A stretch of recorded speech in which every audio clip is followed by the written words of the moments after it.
সবাইকে জানাই good morning. আজকে হচ্ছে সরস্বতী পুজোর সেকেন্ড দিন, মানে আমি তো মনে করি সরস্বতী পুজোর সকালবেলাই হওয়া উচিত। আমি বেশ সকালবেলা ঘুম থেকে উঠে ফ্রেশ ট্রেশ হয়ে আজকে আমি অঞ্জলি দেবো। তার আগে ঘরে একটু পুজো দিয়ে নেবো, কারণ আমাদের বাড়িতে গপু আছে, তাই জন্য আমাদের গাছের ফুল প্রথমে এই ফুলটা তুলবো।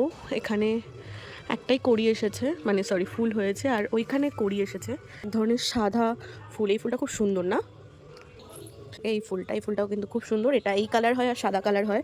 আমাদের বাড়িতে এই কালারটা আছে, আর সাদা ফুলের ফুল গাছটা এখন আর ঠিকছে না। এইটা আর এই ফুলের মধ্যে কিন্তু অনেক তফাৎ, কারণ এই দুটো কালার কিন্তু সম্পূর্ণ আলাদা। আজকে নয় গপুর চরণে এই বড় ফুলটাই দেওয়া হোক।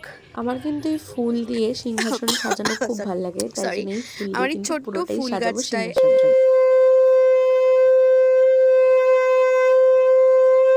এই যে আমার পুজো কমপ্লিট, গোপালকেও শয়নে দিয়ে দিয়েছি। তারপরে আমাদের পাশেই কিন্তু আমরা সবাই মিলে ছোট্ট সরস্বতী পুজো করছিলাম, আর এদিকে গোপালও চলে এসেছে, আমাদের লাড্ডু গোপাল। তারপরে আমরা সাজুগুজু করে একটু ফটো তুলছিলাম।